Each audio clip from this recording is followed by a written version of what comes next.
मित्रो नमस्कार. मी संतोष गायकवाड. जागर मराठी या चॅनलवर आपल्या सर्वांचं स्वागत. मित्रो, आज आहे 1 मे आणि महाराष्ट्र दिन. वसई विरारमधील राजकीय, सामाजिक, शिक्षण क्षेत्रामधील जे कर्तबगार व्यक्तिमत्व आहेत त्यांच्या मुलाखती जागर मराठी घेत आहे. आणि आज आपल्यामध्ये पाहुणे म्हणून आहेत doctor Somnath Vibhute sir, Gonsalo Garcia कॉलेजचे प्राचार्य आहेत. सर, जागर मराठी चॅनल जे आहे हे जगभरात इंटरनेटच्या माध्यमातून पाहिलं जात आहे आणि आज तुमची मुलाखत होणार आहे. आमच्या प्रेक्षकांना तुम्ही थोडक्यात काय परिचय द्याल? नमस्कार. सर्वप्रथम आज 1 मे या महाराष्ट्र दिनाच्या मी आपणा सर्वांना मनपूर्वक हार्दिक शुभेच्छा देत आहे. गेल्या महिनाभर महाराष्ट्रात आपण समता पर्व साजरं केलेलं आहे. त्याच्या सुद्धा मी आपल्याला सर्वप्रथम मनपूर्वक शुभेच्छा देत आहे. आणि या मुलाखतीच्या निमित्तानं आपण शिक्षण क्षेत्रातला माझा जो काही थोडाफार प्रवास झालेला आहे, माझा जो काही थोडाफार अनुभव आहे, या निमित्त माझ्याशी संवाद साधण्याची एक संधी आपण या ठिकाणी दिलेली आहे. त्याबद्दल सुद्धा आपलं मी आभार व्यक्त करीत आहे. संत गोंसालो गार्सिया कला आणि वाणिज्य महाविद्यालय हे वसईमधलं एक नामांकित महाविद्यालय आहे. आणि या महाविद्यालयामध्ये मी सन 1997 पासून कार्यरत आहे. सुरुवातीची काही वर्ष या महाविद्यालयात सहाय्यक प्राध्यापक म्हणून, नंतर सहयोगी प्राध्यापक म्हणून आणि गेली जवळपास 4.5 वर्ष या महाविद्यालयाचा प्राचार्य म्हणून मी कार्यरत आहे. महाराष्ट्रातल्या सातारा हा जो जिल्हा आहे, ऐतिहासिक जिल्हा आहे, या जिल्ह्यातल्या खटाव तालुका जो आहे दुष्काळग्रस्त भाग मानला जातो. तेथील म्हासुर्णे हे माझं मूळ गाव आहे. त्या ठिकाणी माझं प्राथमिक शिक्षण झालं आणि तदनंतर महाविद्यालयीन शिक्षणाची संधी मला मिळाली. आणि मग महाविद्यालयीन शिक्षण ठाण्यामध्ये सुरू झाल्यानंतर पुढचा जो प्रवास झाला, मुंबई विद्यापीठात पदव्युत्तर शिक्षण पूर्ण झालं. आणि शिक्षण क्षेत्राची पहिल्यापासूनच आवड असल्या कारणानं आणि मी परमेश्वराचं आणि आईवडिलांचं आभार मानेन, त्यांच्या ऋणात राहणं व्यक्त करेन की माझ्या आवडीच्या क्षेत्रात मला स्थिरस्थावर होण्याचं किंवा कार्य करण्याची त्यांनी जी संधी दिली, त्यांनी जी प्रेरणा दिली, त्यासाठी मी त्यांचं पुनश्च एकदा आभार मानत आहे. विभूती सर, तुमच्या फॅमिली बॅकग्राऊंड किंवा बालपणाविषयी जरा थोडक्यात माहिती द्या. जरूर. माझा जन्म 1972 या वर्षी सातारा जिल्ह्यातल्या खटाव तालुक्यामध्ये म्हासुर्णे नावाचं गाव आहे, या ठिकाणी झाला. प्राथमिक शिक्षण माझ्या गावातच झालं. शेतकरी कुटुंबामध्ये माझा जन्म झाला. त्यामुळं प्राथमिक शिक्षण आणि माध्यमिक शिक्षण करत असताना शेती जवळून पाहिलेली आहे. शेतीतली कामं आणि मातीशी असणारं नातं हे अतिशय घट्ट स्वरूपाचं आहे. आणि नंतरच मात्र महाविद्यालयीन शिक्षण करण्याची संधी मला शहरामध्ये करण्याची मिळाली. माझे वडील मला उच्च शिक्षणासाठी आणि महाविद्यालयातल्या शिक्षणासाठी मुंबईला घेऊन आले आणि ठाण्यामध्ये प्रथम ज्ञानसाधना महाविद्यालय या ठिकाणी मी 11वी-12वी कला म्हणजे आर्ट्स आणि नंतर फर्स्ट इयर, सेकंड इयर आणि थर्ड इयर हे जोशी वेडेकर महाविद्यालयामध्ये केलं. आणि पदव्युत्तर शिक्षण मुंबई विद्यापीठात अर्थशास्त्र विभाग जो आहे त्या ठिकाणी करता आला मला. त्याच्यानंतर विद्यावाचस्पती अर्थात PhD हे सुद्धा मला मुंबई विद्यापीठातच प्रोफेसर रोमार कोरिया, जे रिझर्व्ह बँक ऑफ इंडियाचे चेअर प्रोफेसर होते, तत्कालीन चेअर प्रोफेसर, त्यांच्या मार्गदर्शनाखाली करता आलं. आणि मग 1997 पासून आजपर्यंत वसईतल्या सुप्रसिद्ध अशा संत गोंसालो गार्सिया कला आणि वाणिज्य महाविद्यालयात वेगवेगळ्या पदांवरती वेगवेगळ्या जबाबदाऱ्या पार पडण्याची संधी मला प्राप्त झालेली आहे. विभूती सर, एक किस्सा आहे की तुम्ही प्रवेशासाठी आनंद दिघेंनी तुम्हाला मदत केलेली, तो काय आहे जरा प्रेक्षकांना सांगा. हो, अतिशय माझ्या आयुष्यातला मैलाचा दगड ज्याला आपण म्हणतो किंवा टर्निंग पॉइंट ज्याला म्हणता येईल, अशा प्रकारचा तो किस्सा आहे. काय झालं की माझं 10वी पर्यंतचं शिक्षण गावाला झालेलं होतं आणि 10वीचा निकाल ज्यावेळी आला त्या दिवशी मला उच्च शिक्षणासाठी मुंबईला घेऊन येण्यासाठी माझे वडील गावाला आलेले होते. परंतु दुर्दैव म्हणा किंवा ज्याला आपण पुढचा एक प्रवास असतो त्याची मांडणी असेल कदाचित म्हणूया, माझी गणितात दांडी उडालेली होती आणि 10वी नापास झालो. आणि मग ऑक्टोबरच्या परीक्षेमध्ये गणित विषय घेऊन मी उत्तीर्ण झालो. आता असं झालं की पहिल्यांदा ज्यावेळी नापासची मार्कशीट आली त्याच्यात गणितात मार्क्स होते 17 आणि ऑक्टोबरची परीक्षेत मला गुणपत्रिका जी आली त्याचे झाले 71. मग ती चुकी बोर्डाची होती का माझी होती आज ताकद कळायला मार्ग नाही. पण मग ते वर्ष तिथंच गेलं, शेतीमध्ये काही प्रकारची कामं केली आणि मग रिपीटर ही एक कॉन्सेप्ट तेव्हाही होती आणि आताही होते. हा विद्यार्थी जर रिपीटर असेल तर 11वीला याला प्रवेश कसा द्यायचा. 2 मार्कशीट्स हातामध्ये असल्या कारणानं अडचण येत होती. ठाण्याच्या ज्ञानसाधना महाविद्यालयामध्ये मला प्रवेश हवा होता आणि त्यानिमित्तानं खूप प्रयत्न करून झाले, परंतु तिथं काही दाद कोणी देत नव्हतं. आणि मग अर्थातच लोकनेते म्हणूया किंवा लोकांचे सगळे प्रश्न सोडवणारे एक नेते, तत्कालीन नेते स्वर्गीय आनंद दिघे साहेब यांचं नाव सगळ्या परिसरामध्ये होतं. माझे एक स्नेही होते पांडुरंग पेटकर म्हणून, ते म्हणाले आपण कुठंच दुसरीकडे जायला नको, आपण त्यांच्याकडे जाऊया. मग आम्ही त्यांच्याकडे गेलो. त्यांच्या सचिवाने अतिशय सुंदर अक्षरामध्ये ते पत्र लिहून दिलं आणि मला सांगितलं हे पत्र घे आणि ज्ञानसाधना महाविद्यालयाचे जे प्राचार्य आहेत डॉक्टर दाऊद दळवी म्हणून तेव्हा प्राचार्य होते, त्यांना हे पत्र तू दे. मग त्यांना पत्र देऊन झालं, परंतु आज ये, उद्या ये, पुढच्या आठवड्यात ये, आणखीन पुढच्या आठवड्यात ये, असे हेलपाटे सुरू झाले आणि प्रवेश काही मिळत नव्हता. त्याच्यानंतर मग मी म्हटलं असं किती दिवस आपण हेलपाटे घालणार, आपल्याला प्रवेश मिळत नाही, बाकी विद्यार्थ्यांचा प्रवेश झाला असेल आणि आपलं मग हे वर्ष पण परत वाया जाईल की काय. म्हणून एकदा दुपारच्या वेळेस आनंद दिघे साहेब यांचं जे आश्रम, आनंद आश्रम आता ज्याला म्हणून ओळखलं जातं, टेंबी नाक्यावरती, त्या ठिकाणी त्यांना भेटायला गेलो. 2-2:15ची वेळ असेल. तर त्यांनी बघितलं की हा मुलगा सारखा सारखा काय येत आहे. त्याच्या अगोदर पण एकदा गेलो होतो, परंतु ते मीटिंगमध्ये एका महत्वाच्या होते त्यामुळे भेट झाली नाही. मग त्यांनी त्यांच्या सचिवाला विचारलं की त्यांना बोलवून आण, म्हणजे हा मुलगा काय येतो म्हणून. तर मग त्यांनी मला बोलवलं सचिवाने आणि मग मी त्यांना जाऊन सांगितलं की सर, 1 महिन्याभरापूर्वी आपण पत्र दिलं होतं, मी महिनाभर प्रयत्न करत आहे, परंतु मला काही कुणी तिथं दाद देत नाही, मला प्रवेश मिळत नाही. ते म्हणाले असं का, तू तिथे जमा हो, मी येतो लगेच तिथे म्हणून. तटकन उठले त्यांच्या खुर्चीतून. ड्रायव्हरला सांगितलं. कोणतं साल होतं ते? ते साल होतं 1988. बरोबर, 1988चा साल होता. सप्टेंबरमध्ये माझं ऍडमिशन झालेलं होतं. ते स्वतः जीप त्यांनी काढली आणि मला सांगितलं की तू 3-3:30च्या दरम्यान तिथे थांब, मी येतो. आणि मी तिथे थांबलो होतो. आता ऐकणाऱ्यांना विश्वास वाटेल की नाही मला माहित नाही, परंतु मी त्या महाविद्यालयाच्या असा पहिल्या माळ्यावरती उभा होतो आणि मी बघितलं खाली एक जीप आलेली आहे. त्या जीप मधून साहेब उतरले, अक्षरशः ते धावत वरती चढले आणि प्राचार्यांच्या कार्यालयापर्यंत गेले आणि त्यांना विचारलं की ह्या मुलाला प्रवेश का मिळत नाही अजून. ते म्हणाले नाही साहेब, देतो उद्या वगैरे, आजच द्यायचा. बरं. ते म्हणाले 2 मार्कशीट्स आहेत. मग काय झालं, 2 मार्कशीट्स आहेत म्हणजे आणि शिकायचं नाही का.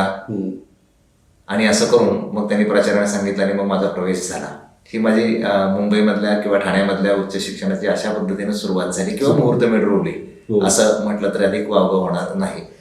सर, तुम्ही अर्थशास्त्रच हा विषय का निवडला अध्यापनामध्ये? खूप चांगला प्रश्न आहे.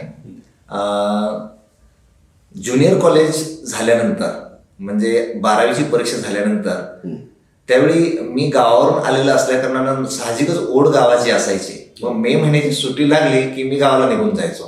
पण चांगलीच 1-1.5-2 महिना सुट्टी असेल, अर्थात आताच्या इतकी स्पर्धा तेव्हा अजिबात नव्हती, तर मग काय करायचं, मग मी काही पुस्तकं गोळा करून घेऊन जायचो गावाला जाताना. 2-1.5 महिने आपण तिथे बसून वाचू. मला वाचनाची खूप आवड होती, त्यामुळे मी काही पुस्तकं घेऊन जायचो आणि त्याच्यामध्ये अर्थशास्त्राची काही पुस्तकं असायची. KH ठक्कर नावाचे एक शिवाजी विद्यापीठातले लेखक होते, त्यांची पुस्तकं मी घेऊन गेलेलो असायचो. आणि ती पुस्तकं वाचत असताना मग पैशाची कार्ये, उपयोगिता, एखाद्या वस्तूमध्ये कशी उपयोगिता असते किंवा आपल्या गरजा कशा अमर्यादा आहेत, त्या गरजा पूर्ण करण्याची साधनं कशी मर्यादित आहेत, या सगळ्या गोष्टींची एक आवड निर्माण झाली. आणि मग परत आल्यानंतर 12वीचा रिझल्ट लागल्यानंतर ठरवलं की आपण अर्थशास्त्र हा विषय घेऊया. पैशाशी निगडीत तो विषय आहे. अर्थात मला साहित्याची पण आवड होती, परंतु माहित नाही काय एक फोरसाईट असते एक प्रकारची, किंवा एखादा कुठला एक आपल्याला आतून एक आवाज येत असतो. त्यावेळी कळलं की आपण लिटरेचर घेऊया का इकॉनॉमिक्स घेऊया. मग माझा कल असं वाटलं की लिटरेचर घेतलं तर ठीक आहे, आपल्याला कथा कविता वगैरे करता येतील, परंतु पोटाचं काय किंवा रोजगाराच्या दृष्टीनं कुठला सब्जेक्ट उपयोगी पडेल, कुठला विषय उपयोगी पडेल, या दृष्टीनं मग मी ठरवलं की आपण अर्थशास्त्र हाच विषय घ्यायचा. आणि मग त्यावेळेचा दुसरा एक महत्वाचा निर्णय की ते महाविद्यालय मी सोडलं, ज्ञानसाधना महाविद्यालय, ज्या ठिकाणी मराठी माध्यमातून आर्ट्स शिकवलं जायचं. आणि गरज अशी वाटली की सगळेजण इंग्लिशमध्ये बोलत आहेत आणि मी गावावरून आलेला एक विद्यार्थी आहे, आपल्याला इंग्लिश येत नाही म्हणून शेवटच्या बेंचवरती बसायला लागतंय आणि मग आपल्याला इंग्लिश आलं पाहिजे, हे कुठंतरी मनात आठवत होतं, कुठंतरी मनात त्याची चणचण जाणवत होती. आणि मग ठरवलं की आपण इंग्लिश मिडियम ज्या ठिकाणी आहे त्या कॉलेजमध्ये फर्स्ट इयरला ऍडमिशन घेऊया. आणि मग मी जोशी बेडेकर महाविद्यालय, ते ठाण्यातलं एक प्रख्यात महाविद्यालय आहे, त्या महाविद्यालयामध्ये फर्स्ट इयर BA साठी प्रवेश घेतला. सर, तुम्ही member of board studies in economics Mumbai विद्यापीठामध्ये, याबद्दल जर सांगा की तुम्ही 3 महाविद्यालय म्हणजे की पाटकर वर्डे कॉलेज, गोरेगाव, बिर्ला, तर या काय याचं कार्य असतं? 2016ला जो विद्यापीठ कायदा अस्तित्वात आला, त्या कायद्यामध्ये अभ्यास मंडळ विषयाची तयार करण्यामध्ये एक प्रक्रिया पाळली जाते आणि त्या प्रक्रियेमध्ये vice chancellor, honourable vice chancellor जे असतात त्यांना त्यांच्या अधिकारामध्ये एखाद्या विषयातल्या तज्ज्ञ माणसाला अभ्यास मंडळावरती नेमण्याचे विद्यापीठाचे कुलगुरूंना हे अधिकार देण्यात आलेले आहेत. आणि तत्कालीन कुलगुरू महोदय डॉक्टर पेडणेकर यांनी अर्थशास्त्र आणि व्यावसायिक अर्थशास्त्र याच्या अभ्यास मंडळावरती त्यांचं प्रतिनिधी म्हणून माझी नेमणूक केलेली आहे. तदनंतरच्या काळामध्ये वर्धे पाटकर महाविद्यालय जे आहे, त्याचबरोबर DTSS नावाचं एक महाविद्यालय मालाडला आहे आणि कल्याणचं बिर्ला महाविद्यालय आहे. या महाविद्यालयांच्या बोर्ड ऑफ स्टडीज वरती, म्हणजे त्यांची ही स्वायत्त महाविद्यालय आहेत, या स्वायत्त महाविद्यालयाचं अभ्यास मंडळ स्वतंत्र असतं. ते विद्यापीठाचा अभ्यास मंडळाचा त्याच्याशी काही संबंध असत नाही. तर त्यांच्या अभ्यास मंडळावरती सुद्धा कुलगुरू महोदयांनी मला जबाबदारी दिलेली आहे आणि मी कार्यरत आहे. विभूती सर, तुमची 18 पुस्तकांचं अर्थशास्त्र आणि व्यवस्थापनातलं अर्थशास्त्र सहयोगी लेखन म्हणून, तर याच्याबद्दल थोडक्यात सांगा.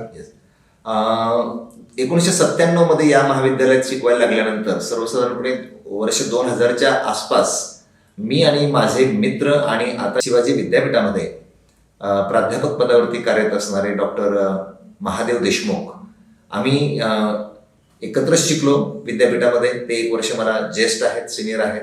आम्हाला एक संधी आली शेठ प्रकाशक जे आहेत यांच्याकडून की तुम्ही मराठीमधून सुरुवातीला ह्या विषयाची पुस्तकं लिहाल का, विचारणा झाली. आम्ही म्हटलं प्रयत्न करू आणि मग आम्ही प्रयत्न केला आणि तो यशस्वी झाला. आणि मग सुरुवातीला सूक्ष्म लक्ष्य अर्थशास्त्र, नंतर समग्र लक्ष्य अर्थशास्त्र, नंतर व्यावसायिक अर्थशास्त्र, अशी पुस्तकं आम्ही लिहित गेलो दोघं मिळून. आणि मला सांगायला अतिशय आनंद होत आहे की मुंबई विद्यापीठाचं जे कार्यक्षेत्र आहे, म्हणजे एका बाजूला उत्तरेकडं गुजरात आणि दक्षिणेकडे गोवा, या संपूर्ण प्रदेशामध्ये त्या काळी 450-500 महाविद्यालयांमध्ये आमची पुस्तकं अर्थशास्त्राची सगळ्या कॉलेजेसमध्ये विकली जायची. आणि याचा प्रतिसाद बघून मग शेठ प्रकाशनाने विचारलं की तुम्ही इंग्रजीमधून लिहू शकाल का? आम्ही म्हटलं जरूर लिहू शकू. आणि मग काळाच्या ओघामध्ये आम्ही बिझनेस इकॉनॉमिक्स लिहिलं, मॅनेजरियल इकॉनॉमिक्स लिहिलं आणि मायक्रो इकॉनॉमिक्स लिहिलं, मॅक्रो इकॉनॉमिक्स लिहिलं, इंडियन इकॉनॉमी लिहिलं. आणि याचा प्रतिसाद बघून त्यांनी आम्हाला पुढची जबाबदारी अशी दिली, संधी दिली म्हणेन मी, की भावनगर विद्यापीठासाठी आणि गुजरात विद्यापीठासाठी मॅनेजरियल इकॉनॉमिक्सचं तुम्ही लेखन कराल का? तर तो सुद्धा प्रयोग आम्ही केला आणि त्याला सुद्धा भरपूर प्रतिसाद मिळाला. तर तुमची दैनिक लोकसत्ता, नवाकाळ, प्रहारमध्ये तुमचं लेखन आलेलं आहे, तर हे काय स्वरूपाचं लेखन? मी मगाशी म्हटल्याप्रमाणे मला वाचनाची आवड आहे आणि जे प्रासंगिक विषय असतात, उदाहरणार्थ 1991च्या काळात जागतिकीकरण या विषयावरती खूप बोललं जायचं, खूप लिहिलं जायचं. तर हे मराठीतल्या वाचकापर्यंत पोहोचावं म्हणून मग जागतिकीकरण असेल किंवा रुपयाचं अवमूल्यन असेल, महागाई असेल, व्याजदरात होणारे बदल असेल, रिझर्व्ह बँकेची असणारी मौद्रिक नीती असते त्यात होणारे बदल असतील, किंवा देशाचा अर्थसंकल्प येत असतो, राज्याचा अर्थसंकल्प येत असतो. अर्थशास्त्र म्हटलं की आकडेवारी किंवा एक विश्लेषण, असा एक किचकटपणा त्याच्यामध्ये निर्माण होतो नाही म्हटलं तरी, आणि वाचकांना ते अवघड जातं. तर ते आपल्याला सोपं करून सांगता येईल का, लिहिता येईल का, ह्या दृष्टिकोनातून प्रासंगिक मी लेखन करत असतो. आणि एक गोष्ट मला आवर्जून या ठिकाणी सांगायची आहे की पूर्वी सह्याद्री चॅनल नावाचं एक चॅनल आपल्याला आजही आहे, अर्थात तेव्हा तो आणि मेट्रो चॅनल असे 2च चॅनल्स होते. डॉक्टर विश्वास मेंदळे म्हणून एक प्रख्यात पत्रकार होते आणि ते वाद संवाद नावाचा कार्यक्रम करायचे हो. सह्याद्री चॅनलवरती. तर त्यांनी एकदा कोणाकडून तरी विचारलं की हे सोमनाथ विभूते म्हणून आहेत, हे आपल्या चॅनलवरती येतील का. तर त्यांनी मला संधी दिलेली होती आणि सहकार या विषयावरती तेव्हा सहकार मंत्री होते जयप्रकाश मुंदडा म्हणून, ते आणि आम्ही वाद संवाद ह्या कार्यक्रमामध्ये समोरासमोर सहकार आणि महाराष्ट्रातली सहकाराची प्रगती याच्याविषयी तो कार्यक्रम केलेला होता. अशा अर्थानं प्रिंट मीडियामध्ये आणि इलेक्ट्रॉनिक मीडियामध्ये अर्थशास्त्र ह्या लोकांना अवघड वाटणाऱ्या विषयावरती आपल्याला ज्या पद्धतीने जमेल तसं सोपं कसं करता येईल, लोकांपर्यंत कसं पोहोचवता येईल, या दृष्टीनं नेहमीच प्रयत्नरत राहिलेलो आहे. विभूते सर, तुमच्या पीएचडीचा जो विषय आहे त्याबद्दल जरा थोडक्यात माहिती प्रेक्षक. निश्चितपणे पदव्युत्तर शिक्षण घेत असताना मुंबई विद्यापीठामध्ये आम्हाला मौद्रिक अर्थशास्त्र शिकवण्यासाठी प्रोफेसर रोमार कोरिया शिकवायचे आणि त्यांचं शिकवणं मला खूप आवडायचं. ते शिस्तीचे होते आणि रिझर्व्ह बँक ऑफ इंडियाचे ते मॉनिटरी इकॉनॉमिक्स विषय शिकवणारे चेअर प्रोफेसर होते आणि मोठ्या पदावरती ते आणि अतिशय बुद्धिमान प्रोफेसर होते. आणि तेव्हाच मी ठरवलं होतं की जर पीएचडी आपण केली तर ह्या सरांच्या मार्गदर्शनाखालीच करायची. आणि मग 1997 पासून या महाविद्यालयात शिकवायला लागल्यानंतर सुरुवातीची वर्ष असतात ही उमेदीची वर्ष असतात. नव्या शिक्षकाला खूप मेहनत घ्यावी लागते, त्याचे लेक्चर्स तयार करावे लागतात, त्याच्या नोट्स काढाव्या लागतात. त्याच्यात काही वर्ष गेल्यानंतर मग मी सरांना जाऊन भेटलो आणि सरांना म्हटलं की सर, मला बँकिंग या विषयावरती आपल्या मार्गदर्शनाखाली पीएचडी करायची आहे. आणि मग त्यांनी तावून सुलापून बघितलं 1-1.5 वर्ष आणि बघितलं की नक्की हा करू शकेल का. आणि मग त्यांनी संधी दिली आणि 1991ला भारतात नवीन आर्थिक धोरण स्वीकारल्यानंतरच्या काळामध्ये नरसिंहम समिती नावाची एक समिती स्थापन करण्यात आलेली होती. आणि त्या समितीने ज्या शिफारशी दिल्या त्या शिफारशीनंतर भारतातलं बँकिंग क्षेत्र कसं काय बदलत गेलं. त्याच्यामध्ये मग आपण खाजगी बँका जसं की आपण आता बघतो ICICI बँक आहे, ॲक्सिस बँक आहे, HDFC बँक आहे, यांना परवानगी मिळाली.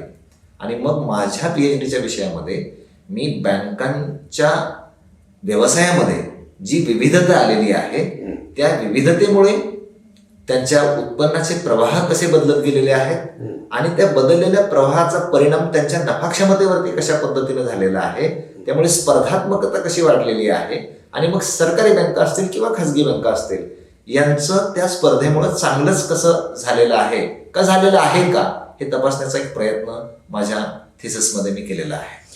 Sir, president of Lions club म्हणजे वसईच्या सामाजिक सेवेतही तुम्ही आहात आणि त्याबद्दल थोडक्यात जरा. मी थोडीशी दुरुस्ती करतो या ठिकाणी की मी आता प्रेसिडेंट नाहीये. 2016-17 या वर्षी मी lions club of Vasai unique या सेवाभावी संस्थेचा अध्यक्ष म्हणून 1 वर्ष काम पाहिलेलं आहे. लायन्स क्लब ही आंतरराष्ट्रीय स्तरावरची एक बिगर शासकीय संस्था आहे. 210 देशामध्ये ती कार्यरत आहे. वसईमध्ये सुद्धा खूप चांगल्या पद्धतीचं तिचं काम सुरू आहे. आणि एक प्रत्येकाचं सामाजिक दायित्व असतं असं मी मानतो. त्यामुळे लायन्स क्लबच्या माध्यमातून समाजामधील गरजू लोकांपर्यंत पोहोचण्याची एक संधी मला प्राप्त झालेली होती. आणि त्या वर्षी आणि तदनंतरच्या काळात सुद्धा शिक्षण असेल, आरोग्य असेल, पर्यावरण असेल, निसर्गाचं संरक्षण असेल, ह्या विषयामध्ये खूप चांगलं काम लायन्स क्लबच्या माध्यमातून करण्याची संधी मला त्यावर्षी मिळालेली होती. आणि आम्ही खूप चांगले प्रोजेक्ट सुद्धा केले. 105 प्रोजेक्ट आम्ही एका वर्षामध्ये केलेले होते की ज्यामध्ये अगदी जव्हारपर्यंत आम्ही पोहोचू शकलो. आणि जिथे गरज असेल, म्हणजे लायन्स क्लबमध्ये असं म्हटलं जातं की where there is a need there is a lion. तर तो लायन म्हणून, एक सिंह म्हणून सेवा क्षेत्रात आपल्याला सिंहासारखं जबाबदारीनं काम करता आलं पाहिजे. ती एक संधी होती असं मी मानतो. सर, तुम्ही प्राचार्यपदी आल्यानंतर महाविद्यालयामध्ये साहित्य क्षेत्र म्हणा किंवा विविध विद्यार्थ्यांसाठी उपक्रम आणि जो सगळ्यात चांगला उपक्रम तो म्हणजे डिजिटल लायब्ररी, तर हे काय आहे नेमकं थोडक्यात? खूप चांगला प्रश्न आहे. 2020 मध्ये जे कोरोनाचं संकट आलं त्या संकटाने शिक्षणाची परिभाषा बदललेली आहे. आणि शिक्षणाच्या क्षेत्रामध्ये मग सगळेच अचानकपणे ऑनलाईन प्रयोग सुरू झाल्यानंतर विद्यार्थी घरात असले नंतर त्या विद्यार्थ्यांना ग्रंथालयाच्या सुविधा कशा उपलब्ध होणार हा मोठा यक्षप्रश्न होता. आणि त्या दृष्टीनं आम्ही विचार केला आणि आमच्या महाविद्यालयाचं ग्रंथालय याचं डिजिटायझेशन कसं करता येईल किंवा ऑनलाईन पद्धतीनं ही सुविधा विद्यार्थ्यांपर्यंत मग ते जगाच्या कुठल्याही कानाकोपऱ्यात असल्या तरी त्यांना कसं उपलब्ध करून देता येईल या दिशेनं आम्ही प्रयोग सुरू केले. आणि सुरुवातीला आम्ही IIT चेन्नई यांच्या बरोबर कोलॅबरेट केलं आणि NPTEL स्वयं या प्लॅटफॉर्मवरती आमच्या विद्यार्थ्यांना हळूहळू आणण्याचा प्रयत्न केला. आणि त्याच्यानंतर डेलनेट नावाची एक सुविधा आहे, त्यामध्ये आम्ही आमच्या विद्यार्थ्यांना युजर आयडी आणि पासवर्ड त्याचा दिला, त्याचं सबस्क्रिप्शन घेतलं कॉलेजसाठी. आणि मला सांगायला विशेष आनंद होत आहे की कॉलेजचे जे आजच्या घडीला 3,934 विद्यार्थी आहेत, या सर्व विद्यार्थ्यांना, सर्व शिक्षकांना, सर्व शिक्षकेतर कर्मचाऱ्यांना ह्या डिजिटल लायब्ररीचा मोठ्या प्रमाणामध्ये वापर होत आहे. त्यांच्या घरून त्यांच्या आवडीची पुस्तकं त्यांच्या सोयीनुसार ते वाचू शकतात. वा, असा हा अतिशय चांगला प्रोजेक्ट आहे. आणि कुठलाही त्यांना कॉस्ट नाही, त्यांना खर्च करून प्रवास करून लायब्ररीत येण्याची गरज नाही. त्यांच्या घर बसल्या ते ग्रंथ, ती ग्रंथसंपदा आपण किती ग्रंथ असतील? दिलेली आहे.